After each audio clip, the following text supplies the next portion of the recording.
Hello everyone, very good morning and welcome back to our YouTube channel the exam cracker. आज की इस video में हम हिंदी की प्रैक्टिस सेट सॉल्व करेंगे जो कि आपके सीटेट पेपर 1 एंड पेपर 2 के लिए इक्वल इंपॉर्टेंट है। इस वीडियो में हम पिछले प्रैक्टिस सेट्स की तरह ही 15 मार्क्स की हिंदी पेडागोजी के क्वेश्चन देखेंगे और इसके साथ ही 15 मार्क्स के अनसीन पैसेज यानी कि अपठित गद्यांश से क्वेश्चन सॉल्व करेंगे। तो वीडियो को कंप्लीट वॉच करिए एंड इन 30 क्वेश्चन में से जितने स्कोर आप कर पाते हैं उसको भी जरूर काउंट करिए। तो सबसे पहले हम हिंदी पेडागोजी के 15 क्वेश्चंस देखेंगे। क्वेश्चन नंबर 31 में पूछा गया आपसे कि बच्चे अपने आसपास बोली जाने वाली भाषा या फिर भाषाओं को सुनकर स्वयं, फर्स्ट ऑप्शन है अपना लघु व्याकरण बनाते हैं, सेकंड ऑप्शन है भाषा के नियम नहीं बना सकते, थर्ड है अपनी भाषा में संशोधन नहीं कर सकते एंड फोर्थ ऑप्शन है भाषा का सृजनशील प्रयोग नहीं कर सकते। तो अगर आप ऑप्शन 2, थर्ड एंड फोर्थ देखो तो इसमें निगेटिव वे में बताया जा रहा है, ठीक है, कि भाषा के नियम नहीं बना सकते, भाषा में संशोधन नहीं कर सकते या फिर भाषा का सृजनशील प्रयोग नहीं कर सकते।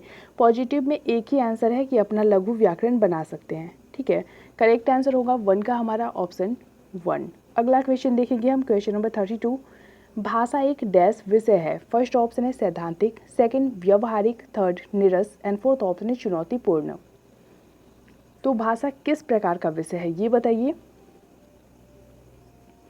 32 का करेक्ट आंसर होगा हमारा ऑप्शन 2, भाषा एक व्यवहारिक विषय है। क्वेश्चन नंबर 33 में पूछा गया आपसे कि भाषा शिक्षण की अनुवाद विधि, फर्स्ट ऑप्शन है मातृभाषा को मध्यस्थ नहीं बनाती, सेकंड है मातृभाषा की उपेक्षा करती है, थर्ड है मातृभाषा को मध्यस्थ बनाती है एंड फोर्थ ऑप्शन है लक्ष्य भाषा को ही श्रेष्ठ सिद्ध करती है। तो यहाँ पे बात की जा रही है अनुवाद विधि की जो कि मातृभाषा को मध्यस्थ बनाती है। ऑप्शन 3 हमारा सही होगा। क्वेश्चन नंबर 34 में पूछा गया आपसे कि भाषा शिक्षण की विधियां मुख्यतः डैश पर निर्भर करनी चाहिए। फर्स्ट ऑप्शन है परीक्षा पद्धति, सेकेंड ऑप्शन दिया गया है आपको बच्चों का स्तर, आयु और प्रकरण, थर्ड समय अवधि एंड फोर्थ ऑप्शन है लक्ष्य भाषा। तो भाषा शिक्षण की जो विधियाँ होनी चाहिए वो बच्चों के स्तर, आयु और उनके प्रकरण पर निर्भर होना चाहिए। ऑप्शन 2 हमारा सही होगा।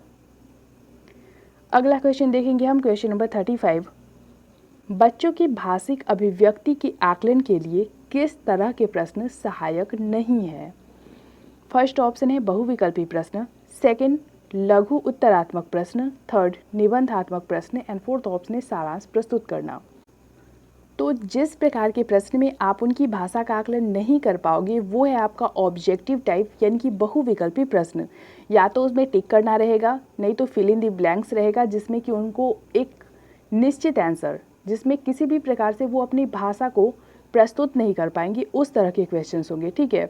तो बहुविकल्पी क्वेश्चन जो होते हैं ऑब्जेक्टिव टाइप के क्वेश्चंस, उसमें आप बच्चों की भाषिक अभिव्यक्ति का आकलन नहीं कर सकते। ऑप्शन 1 हमारा सही होगा। क्वेश्चन नंबर 36 है आपका, विभिन्न कार्य क्षेत्रों से जुड़ी प्रयुक्तियों से परिचय कराने के अवसर जुटाने चाहिए क्योंकि फर्स्ट ऑप्शन है इससे अधिक अंक मिलते हैं, सेकंड है यह सामाजिक परिस्थितियों को साधने में मदद करता है, थर्ड है ऐसा पाठ्यचर्या में लिखा है एंड फोर्थ ऑप्शन है ऐसा भाषाविद कहते हैं। तो विभिन्न कार्य क्षेत्रों से जुड़ी प्रयुक्तियों से परिचय कराने के अवसर क्यों जुटाने चाहिए ये बताइए। 36 का करेक्ट आंसर होगा हमारा ऑप्शन 2। विभिन्न कार्य क्षेत्रों से जुड़ी प्रयुक्तियों से परिचय कराने के अवसर इसलिए जुटाने चाहिए क्योंकि यह सामाजिक परिस्थितियों को साधने में मदद करता है। क्वेश्चन नंबर 37 है आपका, भाषा अर्जन के संबंध में कौन सा कथन उचित नहीं है। तो नीचे 4 कथन दिए गए हैं आपको जो गलत है, जो कथन उचित नहीं है, इनकरेक्ट है, उसे चूज करना है आपको। फर्स्ट है भाषा के नियम सीखे जाते हैं, सेकेंड है परिवेश से प्राप्त भाषिक आंकड़ों के आधार पर सहज रूप से भाषिक नियम बनाए जाते हैं, थर्ड है भाषा अर्जन में भाषिक परिवेश महत्वपूर्ण होता है एंड फोर्थ ऑप्शन है आपका कि इसमें समाज सांस्कृतिक विशेषताओं को सहज रूप से आत्मसात किया जाता है। तो भाषा अर्जन के संबंध में जो कथन उचित नहीं है वो है आपका ऑप्शन 1, भाषा के नियम सीखे जाते हैं। क्वेश्चन नंबर 38 में पूछा गया आपसे कि निम्नलिखित में से कौन सा पाठन या फिर वाचन संबंधी त्रुटि नहीं है। फर्स्ट ऑप्शन है अशुद्ध उच्चारण, सेकेंड है वाचन में सम या गति, थर्ड है अटक अटक कर पढ़ना एंड फोर्थ ऑप्शन है भावानुकूल आरोह अवरोह का अभाव। तो जो पढ़ने की या फिर बोलने की गलती नहीं है, जो इसमें गलती आप नहीं मानते हैं, वो क्या होगा? 38 का करेक्ट आंसर होगा हमारा वाचन में सम्यक गति, यानी कि बोलचाल में या फिर पढ़ने में जो उचित गति है वो वाचन संबंधी या फिर पठन संबंधी त्रुटि नहीं है। अगला क्वेश्चन देखेंगे हम, क्वेश्चन नंबर 39। निम्नलिखित में से कौन सा हिंदी भाषा के पाठ्यक्रम का एक दोष हो सकता है? फर्स्ट ऑप्शन है आपका पाठ्यक्रम में समन्वय के सिद्धांतों का पालन किया जाए। सेकेंड है पाठ्यक्रम में प्रजातांत्रिक मूल्यों के विकास आदि का ध्यान रखा जाना। थर्ड है पाठ्यक्रम में साहित्यिक क्रियाओं का उचित स्थान नहीं होना। फोर्थ ऑप्शन है पाठ्य सामग्री बच्चों के मानसिक एवं बौद्धिक स्तर के अनुकूल रखना। 39 का करेक्ट आंसर होगा हमारा ऑप्शन 3, पाठ्यक्रम में साहित्यिक क्रियाओं का उचित स्थान नहीं होना हिंदी भाषा के पाठ्यक्रम का एक दोष हो सकता है। अगला क्वेश्चन देखेंगे हम, क्वेश्चन नंबर 40। सस्वर वाचन में निम्नलिखित में से किस पर सबसे कम ध्यान दिया जाना चाहिए? फर्स्ट ऑप्शन है शुद्धता एवं अस्पष्टता।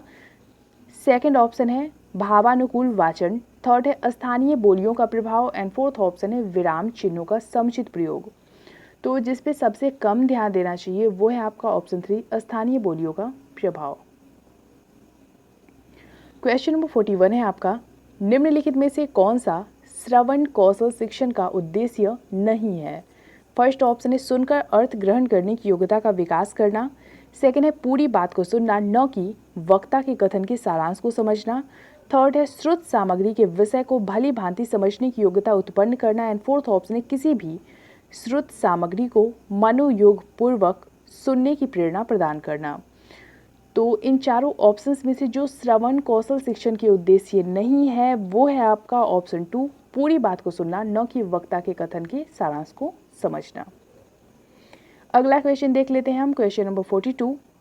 निम्न में से कौन सा केंद्रीय माध्यमिक शिक्षा बोर्ड के फॉर्मेटिव मूल्यांकन के लिए सुझाव नहीं है? फर्स्ट ऑप्शन है स्रोत आधारित विश्लेषण। सेकंड है मॉडल व चार्ट। थर्ड है अधिक आवृत्ति से परीक्षण करना एंड फोर्थ ऑप्शन है प्राथमिक पाठ्य सामग्री के लिए प्रामाणिक स्रोतों का उपयोग। तो जो फॉर्मेटिव मूल्यांकन का सुझाव नहीं है वो कौन सा है? 42 का करेक्ट आंसर होगा हमारा ऑप्शन 2, मॉडल व चार्ट। अगला क्वेश्चन पूछा गया आपसे, क्वेश्चन नंबर 43। हिंदी भाषा में मूल्यांकन के संचित अभिलेखों में होना चाहिए। फर्स्ट ऑप्शन है विद्यार्थियों की उपस्थिति और चिकित्सा रिकॉर्ड। सेकंड है विद्यार्थियों द्वारा प्रदर्शित अनुशासनहीनता की घटनाओं का रिकॉर्ड। थर्ड है विद्यार्थियों की रुचियों अभिक्षमता और सामाजिक समायोजनों के प्रगतिशील विकास का रिकॉर्ड एंड फोर्थ ऑप्शन है किसी भी विशिष्ट दिन विद्यार्थियों के व्यवहार का रिकॉर्ड। तो हिंदी भाषा में मूल्यांकन के संचित अभिलेखों में जो होना चाहिए वो क्या है? 43 का करेक्ट आंसर होगा हमारा ऑप्शन 3, विद्यार्थियों की रुचियों अभिक्षमता और सामाजिक समायोजनों के प्रगतिशील विकास का रिकॉर्ड। अगला क्वेश्चन देखेंगे, क्वेश्चन नंबर 44। बहुसांस्कृतिक पृष्ठभूमि वाली कक्षा में भाषा शिक्षक को क्या करना चाहिए? फर्स्ट ऑप्शन है परस्पर बातचीत करने के अधिकाधिक अवसर देना। सेकंड है बच्चों को मानक भाषा प्रयोग के लिए ही कहना। थर्ड है मौखिक कौशलों पर बल देना एंड फोर्थ ऑप्शन है अभिव्यक्तात्मक कौशलों पर ही बल देना। तो ऑप्शन अगर 2 देखो आप तो यहाँ पे फोर्सफुली कहा जा रहा है, ठीक है, कि बच्चों को मानक भाषा प्रयोग के लिए ही कहना। फिर ऑप्शन 4 में भी वही है, ही का यूज किया गया है। फिर है मौखिक कौशलों पर बल देना, यानी कि वो लिखित यूज नहीं कर सकते, ऐसा मतलब फोर्सफुली या बच्चों को नहीं कर सकते कि आपको बस यही करना है, तो ये भी रॉन्ग हो जाएगा। तो जो करेक्ट आंसर होगा हमारा वो हो जाएगा ऑप्शन 1। क्वेश्चन नंबर 45 में पूछा गया आपसे कि भाषा आकलन में कौन सा तत्व सर्वाधिक महत्वपूर्ण है? फर्स्ट ऑप्शन है विविध अर्थ वाले प्रश्न पूछना। सेकंड है श्रुत लेख। थर्ड है सुलेख एंड फोर्थ ऑप्शन है भाषिक संरचनाओं पर आधारित प्रश्न। तो जो सबसे ज्यादा महत्वपूर्ण है, सर्वाधिक महत्वपूर्ण है, वो कौन सा है? 45 का करेक्ट आंसर होगा हमारा ऑप्शन 1, विविध अर्थ वाले प्रश्न पूछना। क्वेश्चन नंबर 46 से लेकर 51 तक को सॉल्व करने के लिए आपको निम्नलिखित गद्यांश को ध्यानपूर्वक पढ़ना है, फिर इस पर आधारित प्रश्नों के उत्तर देने हैं। तो इसको रीड कर लेते हैं फटाफट से। यदि आप राष्ट्र के चुनिंदा व्यक्ति हैं जो सर्वोत्कृष्ट शिक्षा से संपन्न है, अपने निजी आराम और स्वार्थपूर्ण प्रयोजनों के कारण अपने स्वयं के लिए तथा अपने राष्ट्र के लिए और बड़ी स्वतंत्रता हासिल करने के लिए, एक बेहतर निष्पक्ष शासन लाने के लिए, अपने स्वयं के मामलों का प्रबंध करने में और अधिक हिस्सेदारी प्राप्त करने के लिए एकजुट संघर्ष नहीं कर पा रहे हैं, तो हम जो आपके मित्र हैं आपका झूठा गुणगान कर रहे हैं और हमारे विरोधी सच कर रहे हैं। और तब आपकी बेहतरी के लिए लॉर्डरीपन की सारी उच्च आकांक्षाएं निष्फल एवं काल्पनिक है। तब वर्तमान स्थिति में किसी सीमा तक प्रगति की सभी आशाएं निराधार है तथा आज की स्थिति में वास्तव में भारत को न तो किसी बेहतर सरकार की जरूरत है और न ही यह उसके काबिल है। केवल तभी जब आप ऐसा नहीं चाहते, आप अपने अलग अलग आक्रोश को हमें न सुनाएं। इनमें आप उलझे रहेंगे तथा आपके साथ बच्चों जैसा बर्ताव किया जाएगा, क्योंकि आपने अपनी स्थिति यही बताई है। अंग्रेजों को कार्य करने का ढंग मालूम है। अब इस तरह की कोई शिकायत न लाएं कि अंग्रेजों को सभी महत्वपूर्ण स्थानों पर तरजीह दी जा रही है, क्योंकि यदि आपके भीतर वह लोक भावना नहीं है, सर्वोत्कृष्ट कोटि का वह सर्व कल्याणकारी समर्पण नहीं है, जिसके चलते आप जनता के हितों के लिए अपने निजी हितों की आहुति दे दे, वह देश प्रेम नहीं है जिसने अंग्रेजों को उस स्थिति पर ला दिया है। आज जहां वे हैं उन्हें आपसे ज़्यादा तरजीह दिया जाना ठीक ही है, और यह भी ठीक और अपरिहार्य है कि आज वे आपके शासक हैं और निश्चय ही वे आपके शासक और कर्ता धर्ता तब तक बने रहेंगे जब तक कि आप इन वास्तविकताओं को समझने एवं इनके अनुसार कार्य करने के लिए तैयार नहीं हैं कि आत्म बलिदान एवं निस्वार्थ सेवा भावना ही स्वतंत्रता तथा खुशहाली प्राप्त करने के लिए अनूठे मार्ग है। अब इससे रिलेटेड जो क्वेश्चन पूछे गए हैं आपसे वो क्या है देख लेते हैं। क्वेश्चन नंबर 46 में पूछा गया है कि स्वतंत्रता प्राप्त करने के अनूठे मार्ग के रूप में निम्नलिखित में से किसकी चर्चा नहीं की गई है। फर्स्ट ऑप्शन है आत्म बलिदान, सेकंड निस्वार्थ सेवा भावना, थर्ड देश प्रेम एंड फोर्थ ऑप्शन है इनमें से कोई नहीं। तो आपको उसे सिलेक्ट करना है जो इस गद्यांश में यूज नहीं किया गया है। 46 का करेक्ट आंसर होगा हमारा ऑप्शन 3 देश प्रेम। अगला क्वेश्चन है हमारा क्वेश्चन नंबर 47। प्रस्तुत गद्यांश में किस संघर्ष की चर्चा की गई है। फर्स्ट ऑप्शन है स्वतंत्रता के लिए संघर्ष, सेकंड है उन्नति के लिए संघर्ष, थर्ड है निजी स्वार्थ के लिए संघर्ष एंड फोर्थ ऑप्शन है आपका आर्थिक प्रगति के लिए संघर्ष। 47 का करेक्ट आंसर होगा हमारा ऑप्शन 1 स्वतंत्रता के लिए संघर्ष। Question number 48। अपरिहार्य शब्द का तात्पर्य क्या है, यानी कि अपरिहार्य शब्द का अर्थ क्या है। फर्स्ट ऑप्शन है आपका अत्याज्य, सेकंड निराधार, थर्ड व्यवस्था एंड फोर्थ ऑप्शन है त्याग। 48 का करेक्ट आंसर होगा हमारा ऑप्शन 1 अत्याज्य। क्वेश्चन नंबर 49 है आपका प्रस्तुत गद्यांश में किसको शासक एवं कर्ता धर्ता बताया गया है। फर्स्ट ऑप्शन है आम जनता को, सेकंड अंग्रेजों को, थर्ड निस्वार्थ सेवा भावना को एंड फोर्थ ऑप्शन है सरकारी मुलाजिमों को। तो आपको बताना है गद्यांश के अकॉर्डिंग इसमें शासक एवं कर्ता धर्ता किसको बताया गया है। 49 का करेक्ट आंसर होगा हमारा ऑप्शन 2 अंग्रेजों को। क्वेश्चन नंबर 50 में पूछा गया आपसे कि किसको संबोधित कर प्रस्तुत गद्यांश को लिखा गया है। फर्स्ट ऑप्शन है निर्धन लोग, सेकंड अंग्रेज, थर्ड महत्व आकांक्षी लोग एंड फोर्थ ऑप्शन है भारतीय जनता। तो जैसा कि अभी हम लोगों ने गद्यांश से जाना कि ये जो गद्यांश है वो भारतीय जनता को संबोधित करके लिखा गया है, इसलिए हमारा जो करेक्ट आंसर होगा वो हो जाएगा ऑप्शन 4। क्वेश्चन नंबर 51 में पूछा गया आपसे कि सर्वोत्कृष्ट का संधि विच्छेद है। तो यहाँ इन चारों ऑप्शंस को देखिए पहले और फिर आप उसे चूज करिए जो सर्वोत्कृष्ट का सही संधि विच्छेद है। 51 का करेक्ट आंसर होगा हमारा ऑप्शन 3 सर्वधन उत्कृष्ट। क्वेश्चन नंबर 52 से लेकर 60 तक को सॉल्व करने के लिए हमें निम्नलिखित गद्यांश को पढ़ना है और फिर इस पर आधारित प्रश्नों के उत्तर देना है। लिखा है यहाँ पे कि गांधी जी मानते थे कि सामाजिक या सामूहिक जीवन की ओर बढ़ने से पहले कौटुंबिक जीवन का अनुभव करना आवश्यक है, इसलिए वे आश्रम जीवन बिताते थे। वहाँ सभी एक भोजनालय में भोजन करते थे। इससे समय और धन तो बचता ही था, सामूहिक जीवन का अभ्यास भी होता था। लेकिन यह सब होना चाहिए समय पालन, सुव्यवस्था और शुचिता के साथ।